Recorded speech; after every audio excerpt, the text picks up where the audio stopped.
Hooker looked good, man, and I like that post-fight interview, man. He basically let everybody know that you can still get it. Because he was on a rough win streak, and I did hold him. I was kind of rough on him about that. You're kind of taking it a little bit more easy, you know, kind of saying like, hey, he fought some of the top guys. And man, when you fight Dustin Poirier, Michael Chandler, Islam, Arnold Allen, that's a lot. That is a lot of people to have to beat in a row. So there's only one thing I got to say about his performance. Claudio, in the second and third round, he was reaching for arms, reaching for legs. It was clear as day he didn't want nothing to do with the stand-up of Dan Hooker. And Dan was fortunate, he was fortunate to get out the first round and also to be fighting against that type of opponent. Because if Dan was fighting anybody else, say if he was fighting against a wrestler with knockout power, he probably would have struggled. Maybe like a Gamrot, somebody who actually can get the fight to the ground. Oh man, that'd be a horrible matchup for him.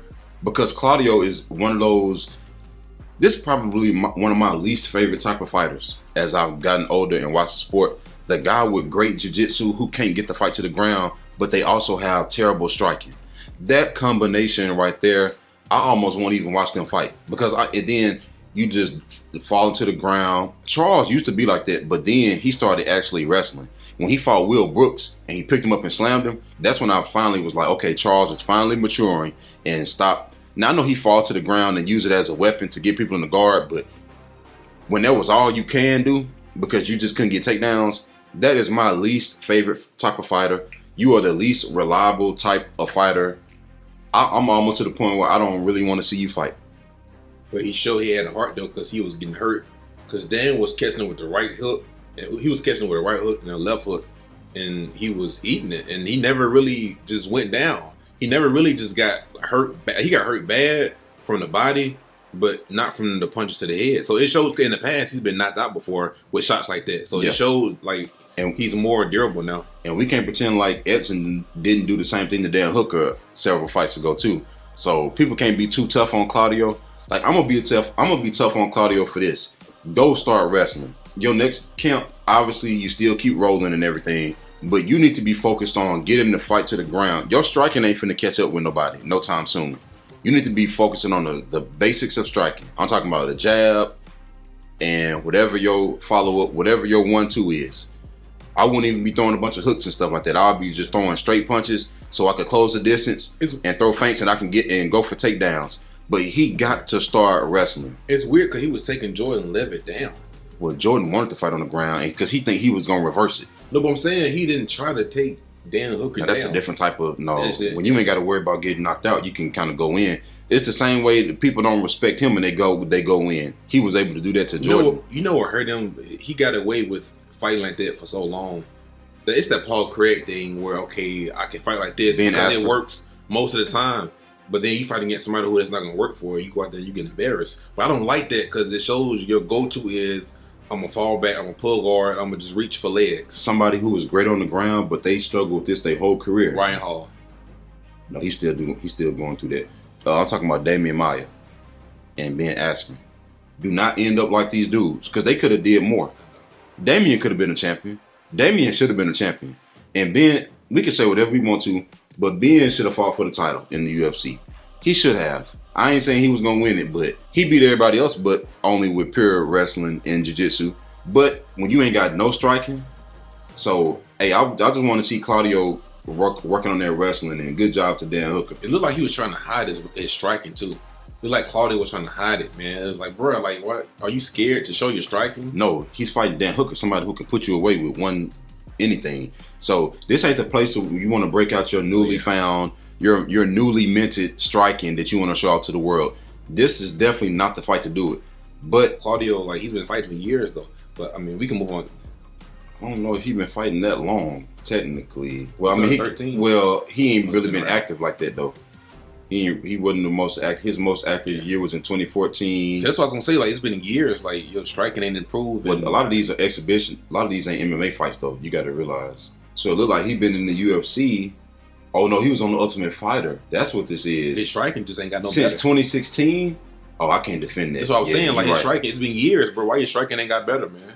Why you scared to show your? You got a body kick or something, man? You need a 1-2 and at least a leg kick or a body kick, like you said. But to have nothing, but yeah. Anyway, But man, Chris Gutierrez and Frankie, I think we kind of all knew. I didn't see this coming, to be honest. Wait, what? I didn't see this coming because Chris, he has some knockouts. It's not like Chris is a knockout artist. Yeah, but dude, you talking about somebody who literally want you to stand in one place or come to them so they can kick you or knee you. And then you fight Frankie Edgar. This is my beef with the matchmaking. Who thought this was a good idea? And you know, it's funny. I was watching Chris versus, was it Vince Morales? I was watching Chris versus... No, I don't want to talk about that. I'm talking about this. Like, what that? What's going on? Who was that? That's Frankie Edgar, dude. Greatest MMA striker of all time. Number 82. He ain't even that. Please stop. Dude, there are 82 people on the regional circuit right now who got better striking than Frankie ever had. It was decent, but like, come on, man. That's a little bit of a stretch, I think. But anyway, what was you saying? Oh, I was saying that I was watching Chris Gutierrez versus Vince Morales, and he threw that same flying knee. He threw that same knee against Vince, but you know, Vince taller. And that's the same knee he landed against Frankie. It was like, man, like... Dude, Frankie could have fought. If this was the last fight, I'm not gonna lie, it is kind of hard to pick somebody in the 135 division. That's why he should stay at featherweight. It is. Okay. No, I think he. Why not end your career in lightweight where it started? That's what's kind of. Well, he's so small. It's kind of rough out there too, man. But, man, I gotta go down. Hey, man, they kill us, man. All the Hani guys, Yaya. Nah, I think Hani. Okay, Casey. I give him Casey, man. I'm not really a fan of Casey, to be honest. But then he almost beat Dominic Cruz. Man, why was he not fighting Holly and Piper? Nah, you never know which version of him you're gonna get. He might have won. Nah, man, this is actually kind of rough. Actually, I don't know if he can. Whenever Mario Bautista ranked number 30, I'm gonna be. What division is Seung Woo Choi in? That one. I can't even give Frankie that dude because see that. No, it's a bantamweight or. You know, what would be a good one, dude. You remember John Castaneda, that guy who I talk about a lot, man, the Southpaw. Yeah, but why would he fight him? It's better than Chris. It's better than Chris, and then he come off a knockout loss too. John Castaneda. They won 45. But dude, John Castaneda come off a knockout loss, man. Yeah, you fight him. But I don't know, but how did his wins come though? He get like a bunch of arm triangles and rear naked chokes. He take people down. Okay, well that kind of works for Frankie because then Frankie should be able to fight that. Man, this was a terrible matchup, man. I mean, I don't know what was going on with that one, man. I don't know who put that together. That was worse than Dominic Reyes. That flying, it's his last fight. I don't think Dominic Reyes is gonna turn things around, but you never know. You never know, man. He may go on a 4 or 5 fight win streak. But this Frankie's last fight, man, his last couple losses come by knockout. He got so many knockout losses, man. Like, how many knockout losses? And they were unnecessary, especially this one. 5. He got 5 knockout losses. Okay, but the last one didn't have to be. The last one could have been anything else. They could have messed him up with a more favorable opponent.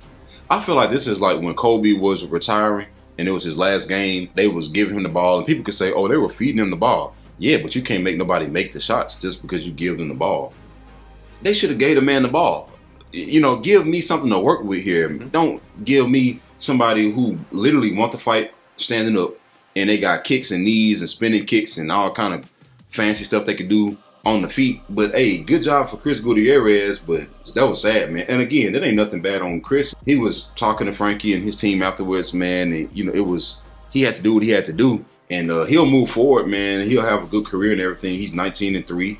So that's a great record, obviously, and he's in the 135 division. He'll be getting a big fight in his next fight as well. But I just for Frankie's side of things, Chris was too much, and I knew this was gonna happen. And I think a lot of people kind of knew. That's why everybody was saying that their heart wanted Frankie to win, but our minds were kind of saying like it probably wouldn't. But I don't know, man. The matchmaking is tripping. But they got it right with this fight right here. Hey, did you see everything that Dustin was saying that was happening during this fight? No, I didn't see it. Basically, did you see after the fight, he was talking to Michael Chandler, and they kind of hashed it out, but he was kind of scolding him and the referee because when Michael took his back, Michael was fish hooking him from the top and doing some dirty stuff. And then when we went back and looked at it, at first it looked like Dustin tapped. But then when you look at it, he was motioning to the referee like, hey, he's fish hooking me. And when you go back and look at the video, he really is just grabbing his mouth like that. And then he said something about blowing his nose on him. Michael was doing some dirty stuff in this fight. I'm just putting it like that. And then you go back and look at the replay and Dustin was telling the truth. So the fight played out pretty much how I told you. Michael will be very dangerous. He will get caught. He will do some exciting stuff, but at the end of the day, What was odd was that third round when he was just going for takedown. Dude, what are you doing? You got to set the takedown up. You don't just take Dustin down, man. Like, what are you doing? He didn't have no cardio. Well, I'm saying it worked in the second round. He took Dustin down. He didn't have no cardio. He was tired. He didn't have nothing left. He was just, we've seen Michael Chandler enough to know that once the gas tank is depleted, he gonna do enough to keep himself in the fight, but it ain't gonna be the best decision making. I told you this for 30 minutes in the prediction video.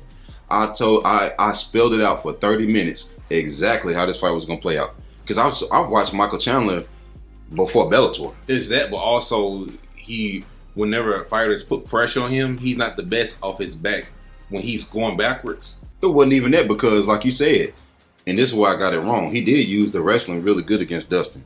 Hey, speaking of which, Dustin better hope Volkanovski win that Islam fight. Because if Michael Chandler can control you the way he did, and Dustin seemed so comfortable, and I'm just thinking, bro, this is a 15-minute fight. But also, he probably knew that Michael was going to be done in third round too. But man, you got to realize he was 3 minutes away from losing the decision. He was 3 minutes away from losing. So was he losing though? Because the first round he hurt Michael. Yeah, but he still lost that round. But like with the judging in New York, we're not judges. Those people are judging, and we know how they judge. New York and Texas is, you never know who's gonna win. Brock Lesnar might drop down and win by split decision out of nowhere. You just never know what you're going to get. So, in my mind, I was expecting the worst possible outcome in a close fight like that. And I figured they'd give it to Michael. Which that wasn't the worst possible outcome. I'm just saying I was going for Dustin. But he was very comfortable letting Michael control him on the ground. And my thing was, now what's going to happen if Islam take you down? Because the fight is over. Because Islam going to have the cardio and the know-how. And he going to have Khabib. For cardio? For one round? No. Michael took him down in the second round and controlled him. I get Islam 2 rounds, man. After that, bro, like... It don't matter because he only need 2 rounds. He been finishing a lot of these dudes. And Dustin was so comfortable on the ground, I'm just thinking like, oh my God. I don't think nobody cares. People know Dustin is not beating Islam. I don't even think there's not even something to think about. No, Dustin fighting Islam, I wouldn't even pay to see that. Hey, Volkanovski might beat Islam. And this could have been a number 1 contender fight. Yeah, because Volk going to get to the third round. And hey, if Volk can win and Dustin, that might be his shot at getting a title. Oh, yeah, hey, things are going kind of crazy. They showed a video of Robert Whittaker watching Alex beat Israel, and Robert eyes lit up like Christmas. Christmas in November. Until they said you got to fight Israel for number 1 contender fight. No, they're not, because he fighting Paulo Costa, and more than likely that the fighter who wins that fight is going to be getting the title fight. More than likely. Look. It gets interesting in the middleweight division. His eyes lit up like the 4th of July. Well, I don't know why he's going to be getting lit up if they make that fight. You crazy. If you didn't think that he saw the way Alex was getting controlled on the ground, but we're going to talk about it. It's almost here. Speaking of getting controlled on the ground, I want to say this. I'm not really the biggest Carla fan, but Carla is a good fighter, man. Like, I was watching her transitions against Weili Zhang or Zhang Weili, and she did a lot of good stuff that even the guys don't do. As far as avoiding bad positions, being able to flow with the grappling. She's a very well-trained fighter. But a lot of times when things don't go her way, she resort to the takedown. And that's just not the way to beat Weili. In the beginning, she got a takedown here and there, but Weili was very active and dangerous the whole time. And I did something, I think I went to the car for like a second to go get something out the car. And when I came back, the fight was over, and I was confused. I was like, wait a minute. Look down at your watch. I was so confused. What time is it? Oh, somebody got finished. I'm like, what's going on? Because I picked this fight because I figured they might be going 5 rounds. So I said, well, let me go get this. You can't if Carla can't take her down. You know, if she can't hold her down. But she did the first round, so that's why I thought, well, more of that. I figured she'd slow down at some point, but man, Weili was able to get that rear naked choke, man. So actually, who's next? You know who's next? Your girl next. Who? Amanda Lemos? Yeah, Amanda Lemos. Oh, man. So she's probably going to fight Rose. Who? Amanda. Nope. No more. No. Rose is not about to derail nobody's title fight. I don't want to see a trilogy with Zhang. I don't really want to see Rose up there no more at all. Like, I really just... You got Rose, Weili, and Carla. Nah, Rose, nope. Amanda Lemos did what she had to do. She deserved a title fight. Now, I'm not saying she's going to win it, obviously. But I want to see her fight for the title. I'm tired of these people who've been up there thinking they're going to be the people that you got to get past when half the time y'all don't know if y'all want to retire. Half the time you don't know if you feel like doing this anymore. Yeah. I'm tired of hearing this every 6 months, but then you got to be the gatekeeper of anybody else. gonna get a title fight, because when you feel like fighting for the title, all of a sudden I'm back. You just had the belt. You know, if you felt like fighting for the belt, you could have just defended yours against Carla instead of giving us one of the top 10 worst title fights that we've ever seen in MMA history. So, worst fight of the century. Yeah, so, well, somebody in the comments did mention Derek Lewis and Francis Ngannou. And I think that one was worse because they both got so much knockout power. It was such a tease. And the fact that it went 15 minutes the way it did, that's probably worse. Because we expect more from them. The bar is higher. So, that's probably worse.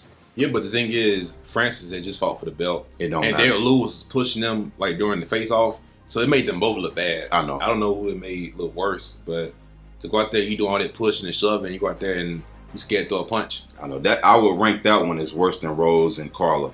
But the fight was over. Derek and Francis, they both was looking like, yeah, the fight sucked. After Carla fought against Rose, they both was looking like, I won. Yeah. It was like, hold on, like it was horrible. Everybody's booing. Everybody hates this fight. I don't want to see Rose block nobody else blessing. So Rose had an opportunity. If she wanted to fight for the title, she could have just defended hers. It's Amanda Lemos' turn. Rose needs to fight somebody else who coming off a loss. You're not fighting nobody who on a win streak. We're not playing that game. Rematch Michelle Waterson or somebody. But anyway, we got Alex Pereira and Speaking Israel. Speaking of rematches. Rematch.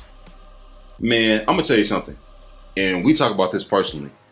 I don't care what your skill set in MMA is. I don't care what your background in MMA is.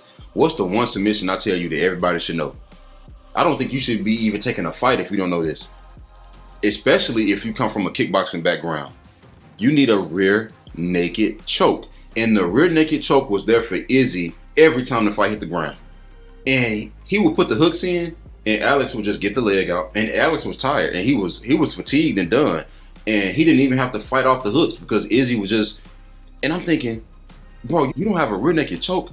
And I told you this. I said you could take a fighter who is far less skilled than Israel Adesanya. You could take a Jim Miller. And I'm talking about any weight class. You could take a Jim Miller. You could take well, there's a few people who wouldn't do it. It's probably why they pile up losses like Jeremy Stevens. But you could take so many fighters, and in that same position, they would have known this is my only chance. I got a bigger, stronger guy. He got one-punch knockout power. The best place to be is on his back where he can't damage me, and I can choke him out. And Izzy had it, and he literally didn't do nothing with it. And that's why I disagree with you on, because his skill set, his striking is so good, he really don't need submissions. Look at the outcome. Hold on. His strike, look at the outcome. He was winning the fight. That had nothing to do with the fact that in the 5th round, he got caught. You got to understand, if he doesn't get hurt in the 5th round, we're not talking about that. You got to understand, he was winning before and got caught and lost. So you should be thinking about that. There is no excuse. Let me ask you this. If Derek Bronson took his back, what do you think? Don't you think he would have tried to go for the rear naked choke or ground and pound him out? That's his game, though. That's his style. It don't matter. You got to have at least a rear naked choke. Bro, this man just lost everything. I mean, don't get me wrong. He in good spirits, but I'm saying the history books, the win streak in the middleweight division. Oh, yeah, absolutely. It's gone.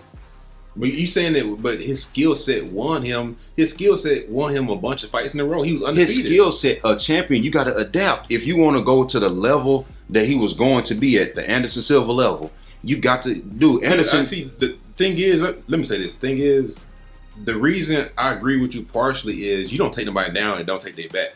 That's what I was confused about. But if he would have just kept the fight standing up, and then okay, and you can win standing up on the feet, and then you don't attempt to take nobody back, okay, that's different. But you took the guy down. Okay. So you just brought up a point that I wasn't even thinking about. What's the point of taking somebody down outside of fatiguing them and then ultimately trying to get a submission? See, that's a mindset thing. You can't play this game of, I'm going to take you down so I can get you tired to keep you standing up, but just so you can be tired for 5 rounds. This man got one-punch knockout power. He done beat you before when you were winning the whole fight. Even after you hurt him and everything, history repeated itself again because of this anti-jiu-jitsu. That's not my skill. I don't do that. Let me tell you something. Jack Hermanson would have won against Alex Pereira last night. And that's listen. And if he had his back, I'm not saying if the fight started on the feet, obviously Jack was gonna be on his back.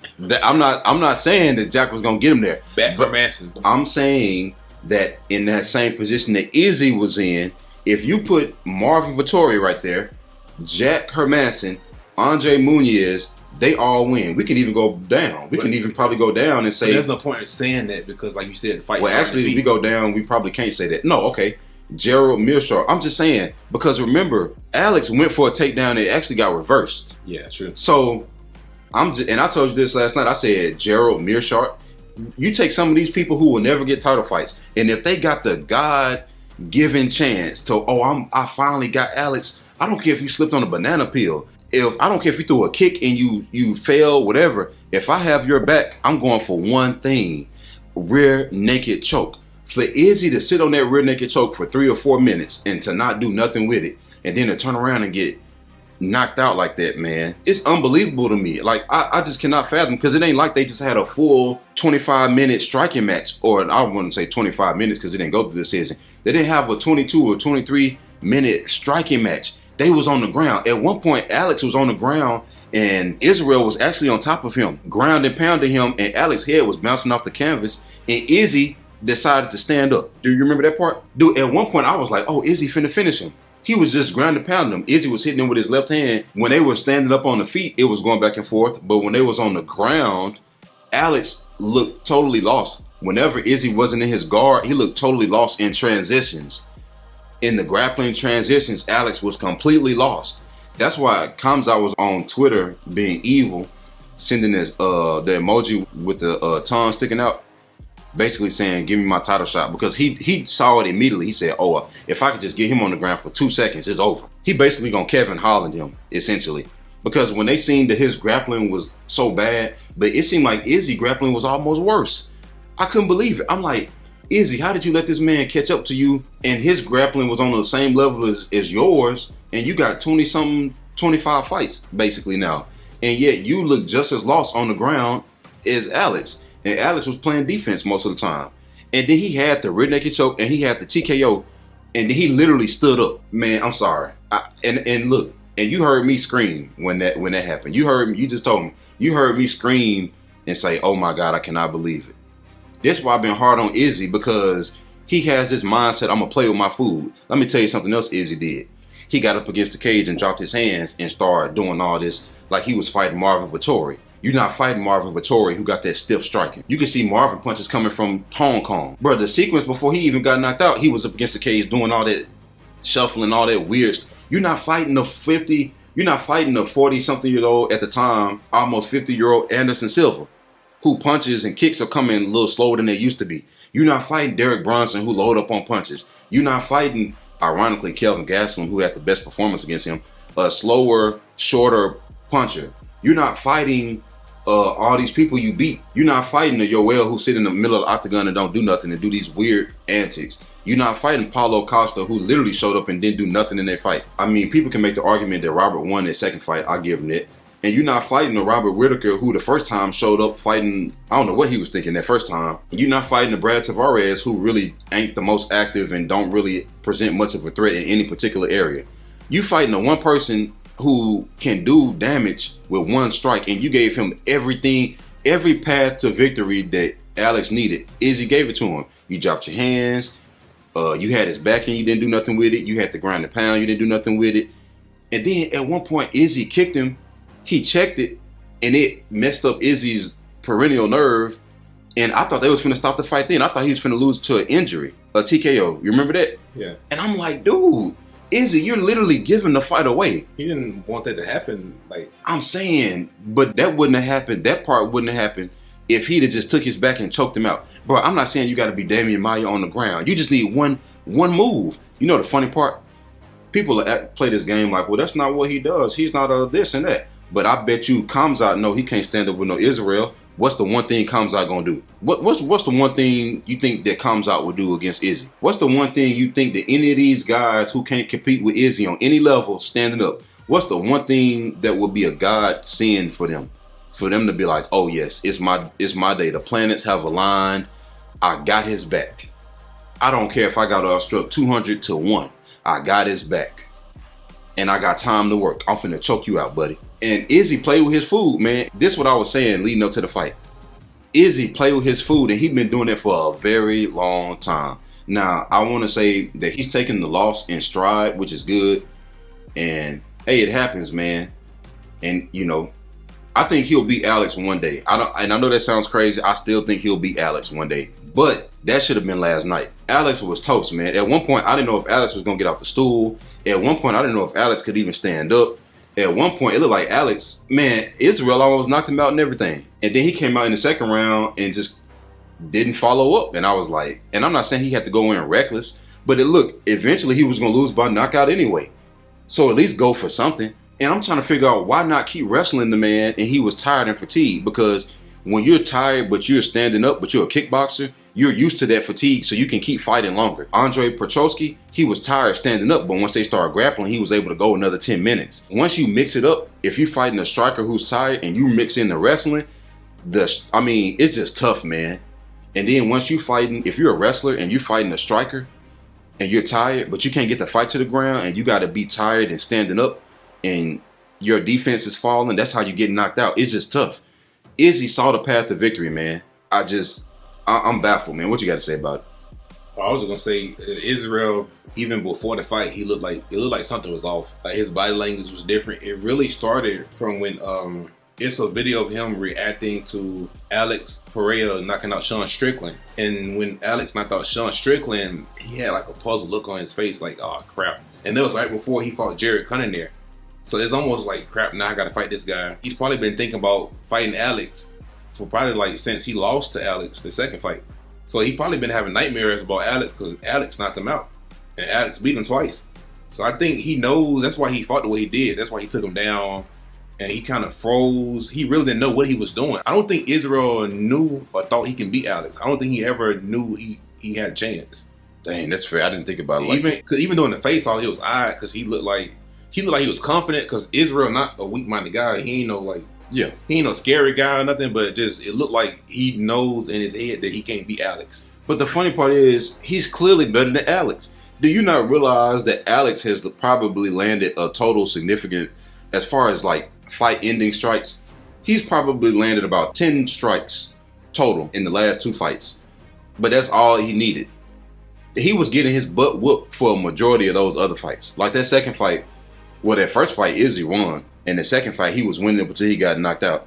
The third fight, you was winning until you got knocked out. But Izzy got this play with my food mindset. We seen him do that. And then he just will not change it. I don't know, man, City Kickboxing better be careful, because they lucky that Volkanovski belt ain't on the line. Because they might mess around and not have no champion. Especially with Arnold Allen and the Yair, man. Them guys, both of them guys, there's a chance that they can beat Volkanovski. And then if Volkanovski lose to Islam and you coming back down off of a loss, you might mess around and lose again. And that's the thing. That's the same thing with Trevor Whitman. Because Rose lost, Kamaru Usman lost. It's like, bro, like Justin Gaethje lost because he was fighting for the top. Yeah, he won his last fight, but he lost his opportunity. So I mean, I guess there's a mental side that we'll have to discuss later. But the last thing I'm gonna say about this is, if Israel fights the winner out of Paulo Costa and Robert Whitaker, nobody wants to see that. But I'm saying you don't just skip Israel, dude, just because he come off a loss. But he still was almost the greatest of all time in the middleweight division. He definitely. You don't skip Israel. You don't skip Israel and fight Alex Pereira just because you think you're a bad matchup for him. Yeah. You still got to go through Israel. If that makes sense. Yeah, but it's bad because Israel embarrassed all of them. So it's like really none of them still deserve to fight Israel. I'm sorry. I don't want to see Robert and Izzy 3. I don't want to see Paulo. I don't think we ever saw Paulo and Izzy 1 because Paulo didn't show up for the first one. I don't know what that was. And then it'll be bad because Israel will have to finish Robert. If Israel fight Robert or whoever the winner is for number 1 contendership, if he fight Paulo, he gonna probably finish Paulo anyway. But I'm gonna tell you something. If Israel fight the winner of that fight, Alex got to fight in between then too. Alex might not even have the belt by the time. If Izzy do win, which he'll more than likely beat one of those guys, Khamzat have the belt or somebody else. Like, I'm telling you, if Marvin or Khamzat grab Alex, ain't no Marvin, man. Like Marvin, there's no way he's beating Alex.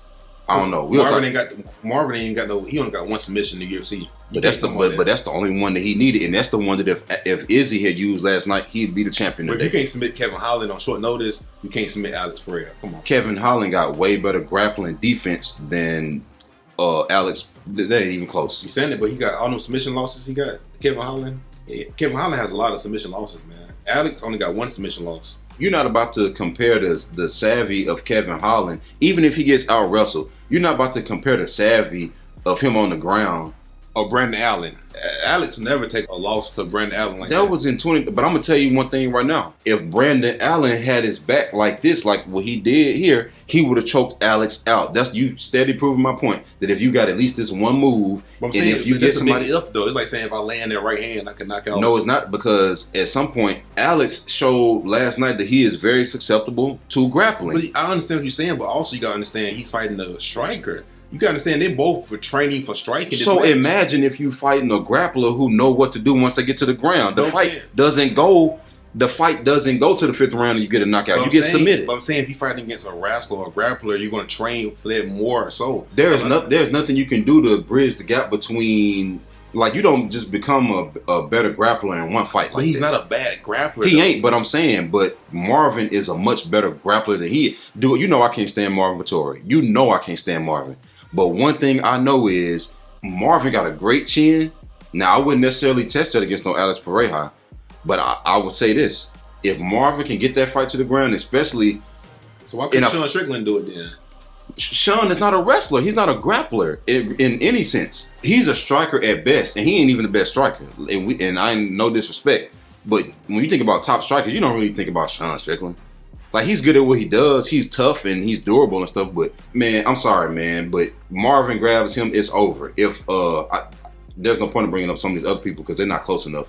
And unfortunately, Marvin lost his last fight, so he won't be getting the opportunity. So the only person who would be getting the opportunity will more than likely be Khamzat. You know, it's funny, and that's why we preach guys like Derek Brunson winning your fights, man. Yes. Because now you look crazy, because I think he could be Israel too.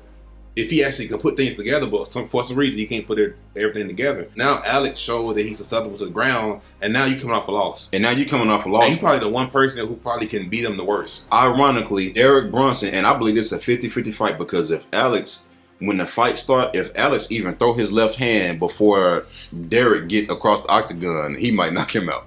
He might knock him out with just the wind of the left hook. But if Derek can grab him, you cannot tell me that Derek don't know what to do if he get him on the ground just a little bit, and he can drag him up under that. Why didn't he go for like an anaconda or a dark choke? There was no position for that. I was looking for it. They never had no transition where. But why would you go for a dark choke for them to end up on top of you when you can go for a low risk, high reward move? Sometimes that can work against you when you tall, man. No, he was on his back, dude. We are not finna pretend like Israel was not on this man's back. We are not finna pretend like Israel didn't have. At one point, he was in full back mount with the arm trapped and everything, punching him, and he stood up. And it was time on the clock, like 2 minutes. We are not finna pretend like all that didn't happen, bro. And you give Derek Brunson that. As bad, I don't want to say bad, but I'm saying as bad of a matchup he is for Alex on the feet. If you give him the opportunity, man, even Jarrett from that position when he was ground and pounding him, you think Jarrett wouldn't have ground and pounded Alex right there from that position? That fight would have been over. You can't tell me otherwise. I know Robert would have went for it at least. I'm sorry, man. That was, hey, man, dang. But like you said, it's a lot of mentality stuff that go into it, man. But I want nothing but the best for Izzy, but you got to get a ground game, bro. Because now what's going to happen is all these other guys, they eyes lit up. Go watch the Robert Whittaker reaction. And they was like, yep, we finna get him. Anderson Silva, we've seen this happen before.